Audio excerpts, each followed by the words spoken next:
Magandang araw sa iyo, Kuya Dax, at sa mga tagapakinig sa channel mo. Alam mo ba yung feeling na kampante ka na sa takbo ng buhay mo?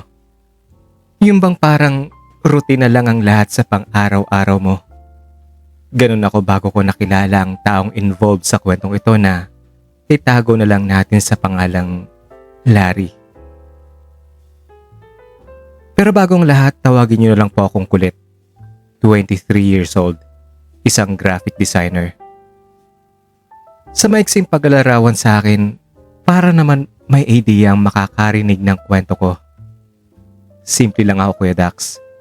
Payat, laging naka-hoodie, at medyo nerdy ang datingan dahil sa salamin ko na mala Harry Potter. Ang sabi nila, makulit daw talaga akong kasama. Jolly, magaling makisama. Kaya nga siguro kulit ang naging tawag sa akin simula nung college ako. Medyo mahihain sa simula pero kapag naging komportable na, wala nang preno ang bibig ko sa mga kwento. Kahit ano pang topic yan, meron akong palaging entry. Greek mythology, alien, mga conspiracy, etc.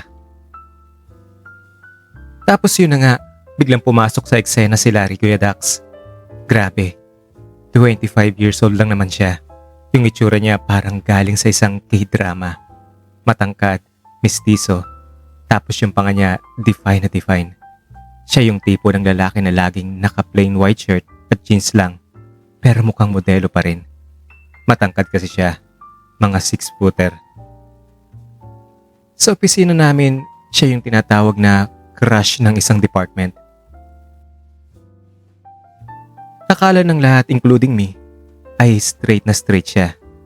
Napaka-masculine kasi ng galaw niya. Mahilig pang mag-basketball yan.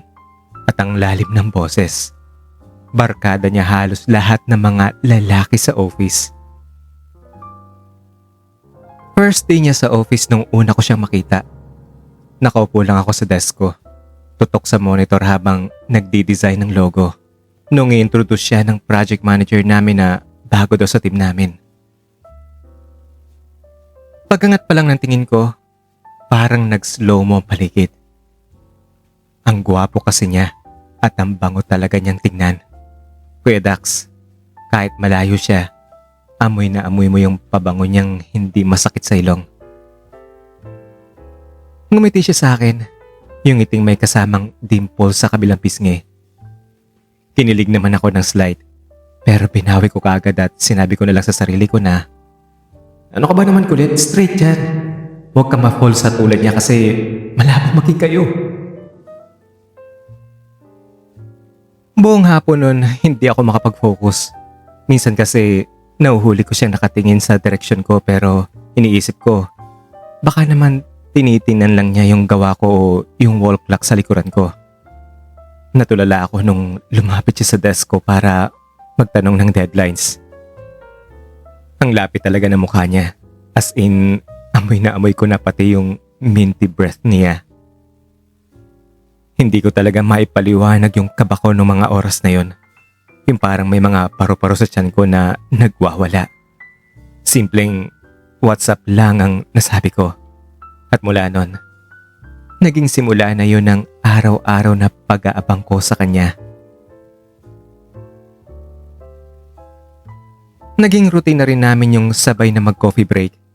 Isang araw nga nagulat ako dahil alam na niya kaagad ang order ko, macchiato. Ang sabi naman niya, palagi daw niyang napapansin na yun ang lagi kong hawak sa tuwing hapon. Naaminin ko naman na doon nagsimula ako mag-overthink. Bakit niya pinapansin ang mga maliliit na detalye tungkol sa akin? Kuminsan pa nga kapag naglalakad kami pabalik sa office, nararamdaman ko yung braso niya na sumasagi sa akin. Hindi siya lumalayo, Kuya Dax. Parang hinahayaan lang niya iyon. Ipinaparamdam talaga niya sa akin. Isang beses pa nga habang nasa coffee shop kami, bigla niyang inayos yung buhok ko na medyo magulo kasi nga dahil sa lakas ng hangin sa labas. Biro niya lang. Alam mo kulit ang gulo ng buhok mo. Ayusin mo nga yan. Para kang laging galing sa gera. Alam ko namang simple lang yun, di ba? Pero para sa akin, parang tumitigil ang mundo ko. Yung haplos na mga kamay niya sa noo ko, ang init ng dating. Di ko gets kung bakit niya ginagawa yon. Kung tropa lang talaga kami. Kung tropa lang ang tingin niya sa akin. At doon na nga pumasok sa isip ko na baka lang naman, may chance kami. Pero mabilis ko rin pinapatay ang pag-asa kasi alam kong mahirap masaktan sa huli. Habang tumatagal Kuya Dax, lalong lumiliit yung mundo naming dalawa. Hindi ko may paliwanag pero parang may invisible na tali na humihila sa amin palapit sa isa't isa kahit alam naming delikado iyon. Isang gabi, nag-overtime kami sa office. Kaming dalawa na lang ang natitira. Sobrang tahimik. Yung lagotok lang ng keyboard ko at yung paghigop niya ng kape ang naririnig ko. Minsan kasi sa sobrang lapit namin, nakakalimutan ko na nasa trabaho lang kami. Lumapit siya sa likod ko para tingnan yung ginagawa kong layout. Naramdaman ko yung hininga niya sa bato ko. Pero imbis na lumayo, nanatili siya doon ng ilang segundo. Wala kaming imika nun. Nakatulala lang ako sa screen. Ramdam na ramdam ko yung tensyon. Yung klase ng tensyon na nakabibingi. At doon ko na-realize na hindi lang ako ang nakakaramdam nun. May something na sa bawat kilos niya na para bang may gusto na siyang sabihin sa akin pero hindi makalabas sa bibig niya. Siguro natatakot siya o pinapangunahan ng kaba. Dumating yung time na nagkaroon kami ng office party. Siyempre ang mga girls galing sa ibang department, lapit ng lapit kay Larry. Sino ba namang hindi, di ba? Isang kaopisina namin na tawagin na lang natin sa pangalang Sarah na halos hindi na humihiwalay sa tabi niya ng buong gabi. Kinilig yung buong team. Inaasar yung dalawa na bagay daw sila. At ako naman, nakaupo lang sa isang sulok. Iniinom yung beer ko na parang juice na lang dahil sa sunod-sunod na pagtungga ko. Aminin ko Kuya Dax, nasaktan talaga ako nun. Sa tuwing mapapatingin ako sa kanilang dalawa. Sa tuwing maririnig ko yung kantsawa na bagay daw sila. Well, ang totoo naman talaga ay bagay silang dalawa. Maganda si Sarah. Gwapo si Larry. Perfect match. Hindi ko may paliwanag ang kirot sa dibdib ko kasi wala naman akong karapatan na magselos, di ba? Sino ba naman ako? Tropa niya lang ako. Nakita ko silang nagtatawanan at nung nagtama ang paningin namin ni Larry, bigla siyang umiwas. Parang sinampal naman ako ng katotohanan na sa harap ng ibang tao, isa siyang matapang na lalaking pwedeng ipare sa kahit sino maganda babae. Samantalang ako, anino lang sa dilim. Umuwi ako nang hindi nagpapaalam. Dala yung bigat sa dibdib ko na parang sasabog na nung mga oras na yon. Pinipigilan ko lang umiyak. Pinipigilan ko lang tumulo ang mga luha ko. Isang gabi, biglang tumawag si Larry sa akin. At kahit over the phone lang yon, halatang lasing siya base sa boses niya. Pinapapunta niya ako sa kondo niya. At kahit pagod ako at medyo nagtatampo ako sa kanya, pumunta pa rin ako. Hindi ko siya matiis. Pagpasok pa lamang, amoy alak na yung buong unit niya. Nakaupo siya sa sahig ng balcony, nakatingin sa mga ilaw ng syudad.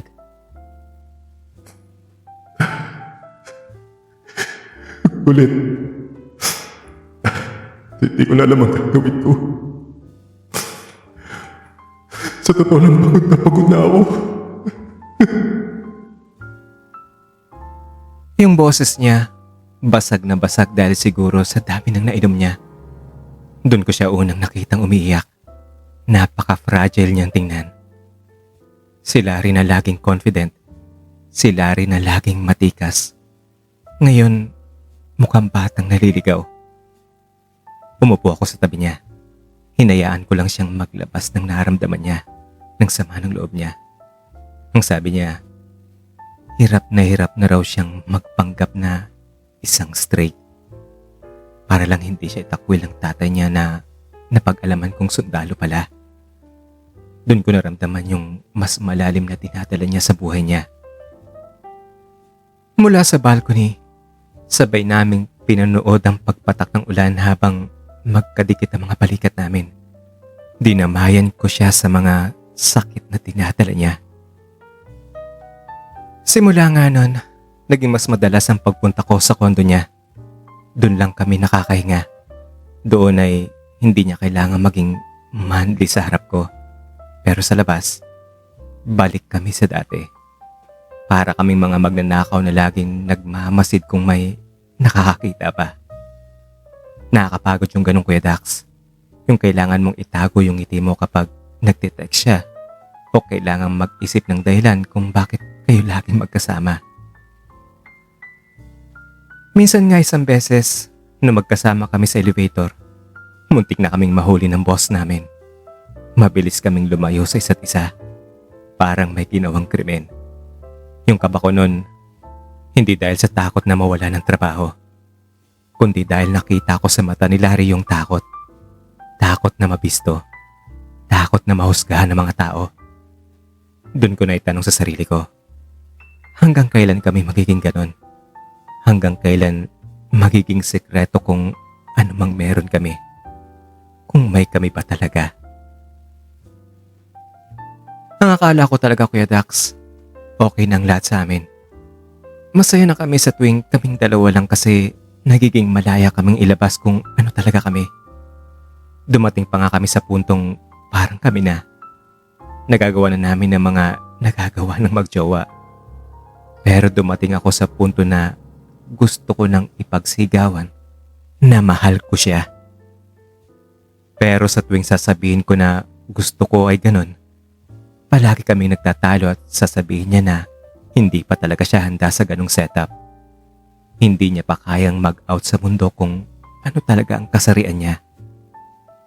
Dumating din kami sa punto ng buhay namin na nag-aaway na kami dahil sa mga maliliit na bagay lang na lumalaki dahil sa kagustuhan kong maging higit pa kami sa pagiging magkaibigan. At ipaalam iyon kahit sa mga close friends lang namin. Kaya nasasabi ko na sa kanya na hindi ko na kaya yung ganong setup. Gusto ko siyang mahalin ng hayagan. Pero palagi niyang sinasabi na hindi pa talaga siya handa. Naintindihin ko naman daw siya na huwag daw akong maging selfish. Na kahit nalihim kung anong meron kami, nagagawa naman namin na maging masaya na kaming dalawa lang ang nakakaalam. Pero hanggang kailan kami magiging ganon? Na itatago kung anong meron talaga kami. Tinatanong ko din siya kung mahal niya ba talaga ako. Pero hindi niya ako sinasagot. Ang ginagawa niya lang palagi pag gano'n na ang topic namin, nagwo-walkout na lang siya. Ang pinaka naging malaking away namin, nasabi ko yung mga salitang hindi ko dapat sinabi sa kanya. Tinawag ko siyang isang tuwag. Wala siyang paninintigan. Natulala lang siya nun. Yung confident niyang aura, biglang nawala. Naglaho. Kaya ang ginawa ko, inunahan ko talaga siya. Bago pa siya mag-walkout, umalis ako sa kondo niya ng luhaan. Yung gabing yun, parang gumuho yung mundo ko. Akala ko magiging okay ako. Pero hindi pala. Hindi ako pumasok ng 2 araw.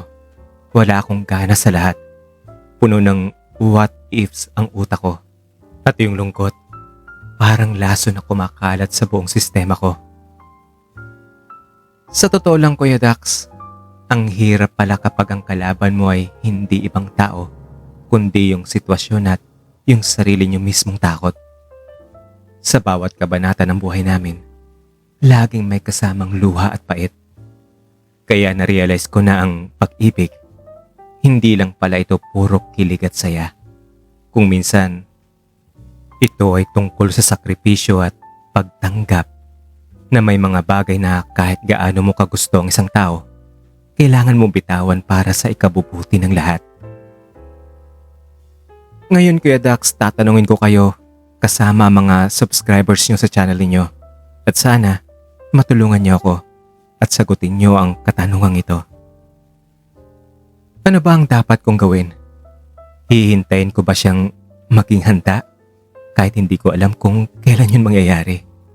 O pipiliin ko ang sarili ko at lalayo na para hindi na lalong masaktan pa? Sobrang gulong-gulo na ako, Kuya Dax, sa kung ano ang dapat kong gawin. Sana matulungan niyo akong magdesisyon. I-comment niyo lang po sa comment section ang mga payo niyo. Babasahin kong lahat yan.